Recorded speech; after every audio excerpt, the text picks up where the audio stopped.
Hi, Misha here, and let's do another airplane video, but instead of a military aircraft, let's look at the Lockheed ER-2 Earth Resources Research aircraft as flown by NASA.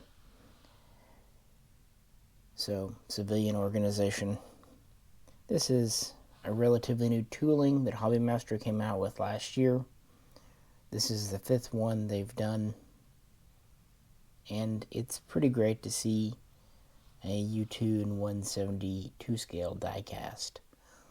And the fact that they're doing a few variants. So far they've done the U2S, U2R, now this, so kind of later production or later style. Hopefully they'll get to the U2A or U2C. But in the interim, we are getting some neat little variants. This just came out, and since we have this, why not give it a chase aircraft? Another one that just came out from Hobbymaster. This is another Lockheed too, the F-104N Starfighter.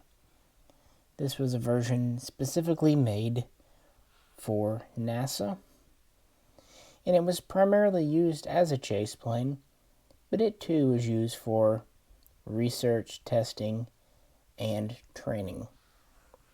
So yeah, let's talk about two military aircraft that found decades of service with NASA.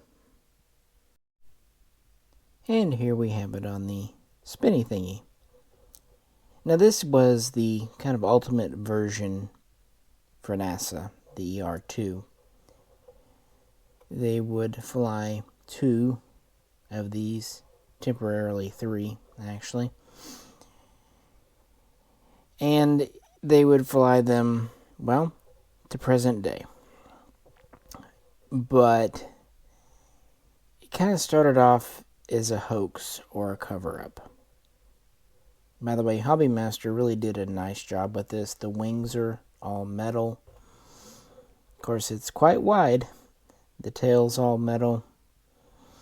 These underwing pods are majority metal, but the end tips are actually plastic, and that's good because it means they can be altered to suit different variants.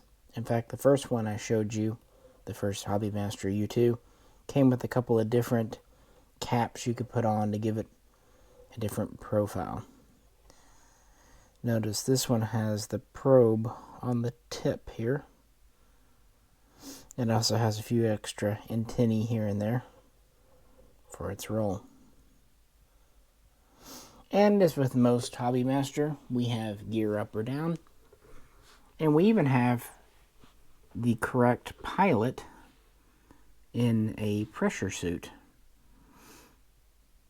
which is it's great. We even get the pogos that go on the wingtips. Anyway, NASA did not start flying the U2 until 1971, or rather 1956. When the U2 was created, 1955, it would be flown by the CIA, the Air Force, kind of a back and forth thing. We can talk about it later. Long story short, NACA, the predecessor to NASA, was going to provide a cover story claiming that they flew U-2s for high altitude research, weather observation, sciencey stuff. So, you know, if something happened, let's say a CIA U-2 mission were shot down over Russia, theoretically, NASA would step in and say, oops, that was ours, not the CIA's. And that's exactly what happened on May 1st, 1960, when Gary Powers' U-2 was shot down. At the time, they did not know the wreckage had been captured and that he had been captured alive. So NASA released a statement quickly saying, oops, that was one of ours. It was flying a weather mission over Turkey. The pilot radioed he had an oxygen malfunction, something like that. He lost consciousness, blacked out, must have accidentally flown into Russian airspace. Our bad. They even went to the trouble of quickly grabbing a U-2 and painting it in NASA livery for a photo op. And the crazy corn man, the corn lord himself, Khrushchev, let the USA dig themselves a nice deep hole before announcing on May 7, nearly a week after, that they'd captured the pilot and had parts of the plane, and it was all a ruse. You know, credit where credit's due. He put egg on America's face, and what you get for lying? Kind of also blew the whole NASA as a cover story out of the water. So finally, in 1971, the first U-2C was transferred to NASA for high-altitude research, science missions, a lot of ecological missions, so on and so forth. And then in the 80s, Lockheed would do the final run of U-2s, initially known as TR-1A. These were advanced reconnaissance versions, later renamed U-2S. In 1981, two of these from the Air Force were earmarked for NASA and transferred, and they were modified into ER-2s. In 1989, because one of them had to be transferred back to the Air Force, a second operational, third in total, was sent to NASA during the final year of the U-2's production. And these are very much like your standard U-2S, but we do have some adaptations to make it more modular, easier to change out, less oriented towards cameras and that kind of sensors, and more being able to put science experiments in. And just giving it a nice long mission profile. Standard mission in one of these would have been about 8 hours. About the longest missions they ever did were about 10. Theoretically, it could fly up to 12 hours if fully fueled and with a relatively light payload. It had 4 bays for science equipment experiments and could carry over a ton worth of gear. And as with the Air Force's U-2s, we have one man in the cockpit.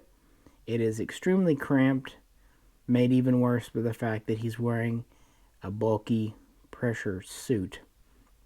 And these would routinely fly quite high, up to 70,000 feet, often over 60. And of course they're subsonic, but that's not always a bad thing, because it means they didn't have a gas-guzzling engine. Very interesting aircraft. And this wing, has kind of a glider characteristic.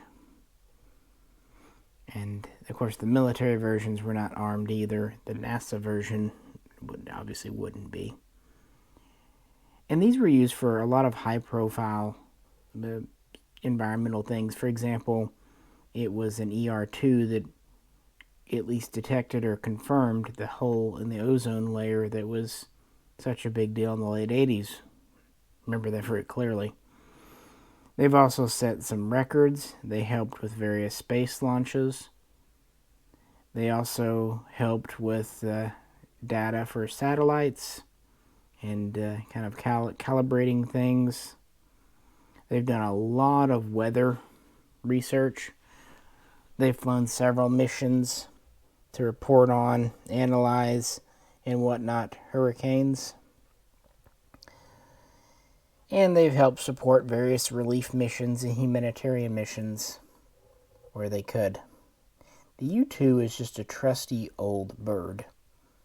And that's why they still fly today. Just a few years ago, Lockheed took a look at the existing fleet and said, there's plenty of life left in them. That's kind of another benefit of being a subsonic plane. Even though it's relatively high altitude, the airframe is well built and doesn't experience just an extraordinary amount of stress.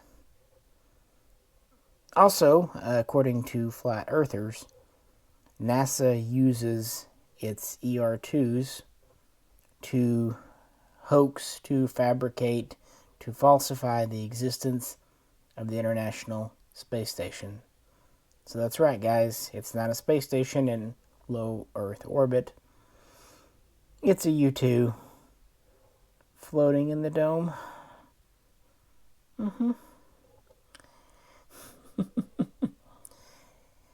And what can you do? Really neat, and I have kind of a thing for a NASA aircraft. Whenever one pops up, I try to pick it up. I've got Hobby Masters F-16 and their F-15 and NASA livery. And I've got their T-38, of course. And now I thought having this here U-2 would be something, I don't know, why not? I'm just happy someone's doing a nice 1/72 scale diecast U-2. Here it is off the stand. It's one of Hobby Master's nice stands where it has the nice wide base and a metal stem.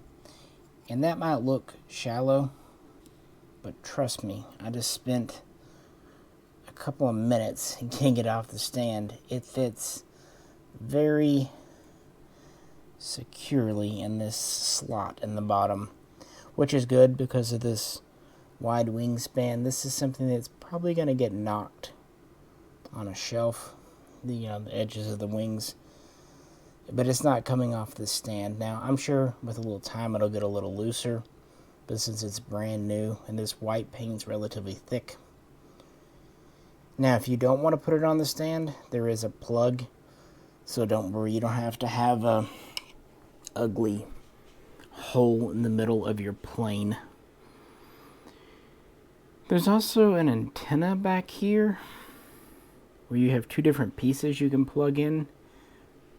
Either this one that I put in with the antenna or just a smooth piece. I'm actually not sure what that is, but I do like options. Like I said, it's got the tube. You do have gear up or down.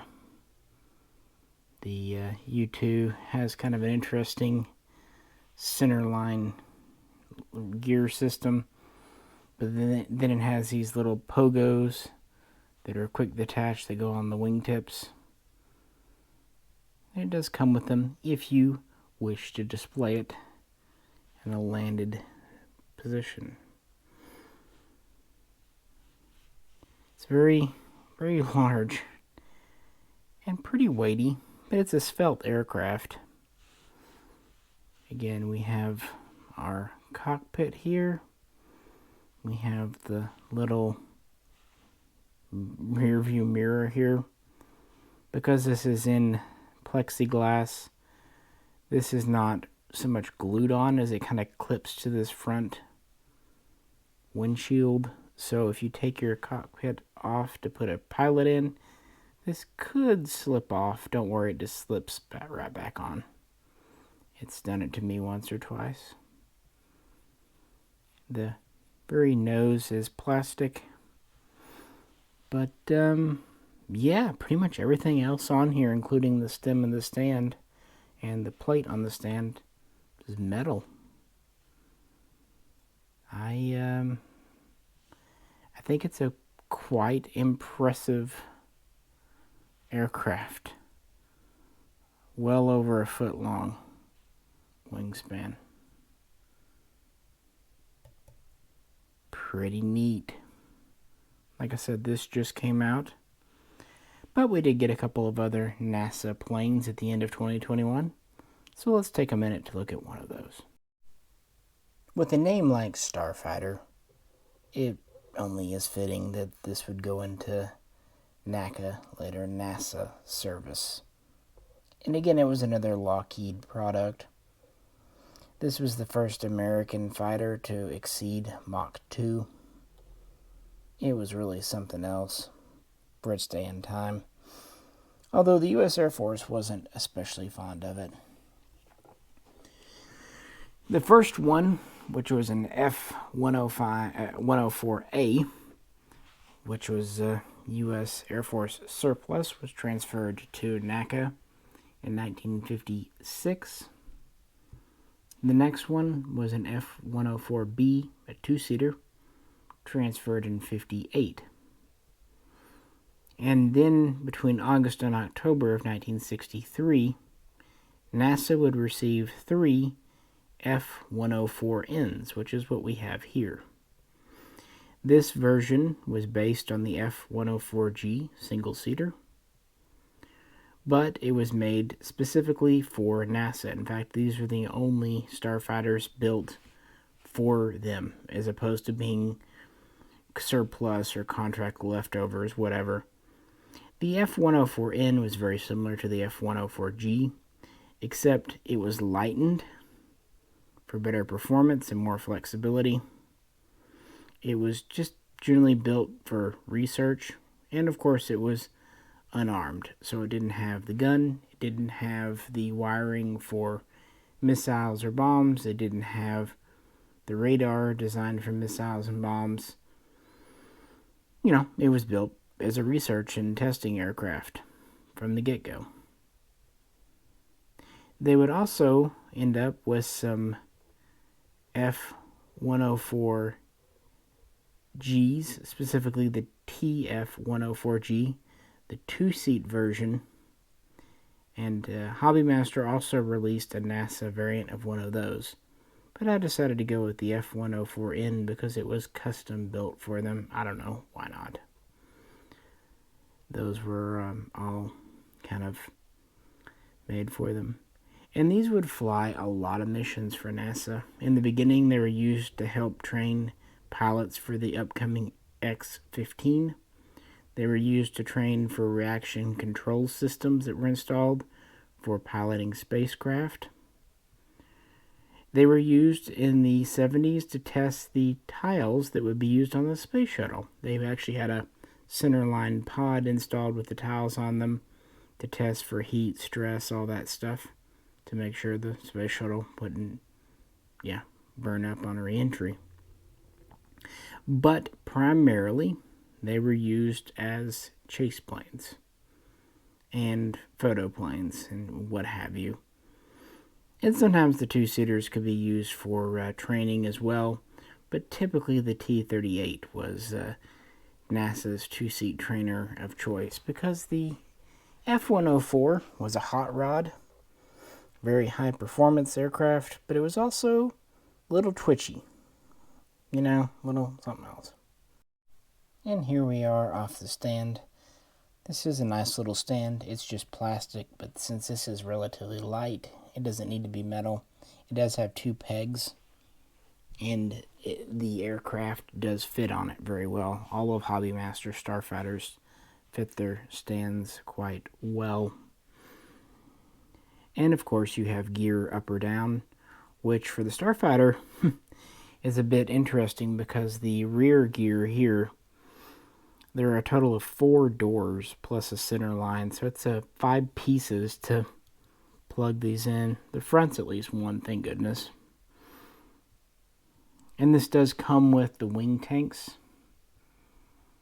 but I decided to display it kind of clean, sleek, white.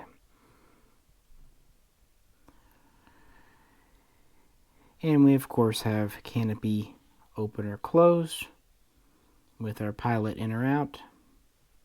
And one nice thing, the pitot tube comes uninstalled. You just plug it in, it friction fits. It's relatively flexible, so if you knock it, it'll probably bend before it breaks. But they give you 2 of them.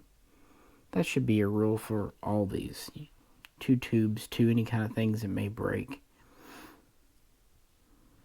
But it's primarily metal. It's just a very thin aircraft. This is known for very thin wings.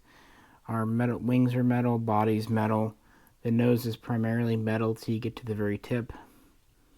Our tail becomes plastic as you get to the T section, but that's because it's just too thin to make from metal.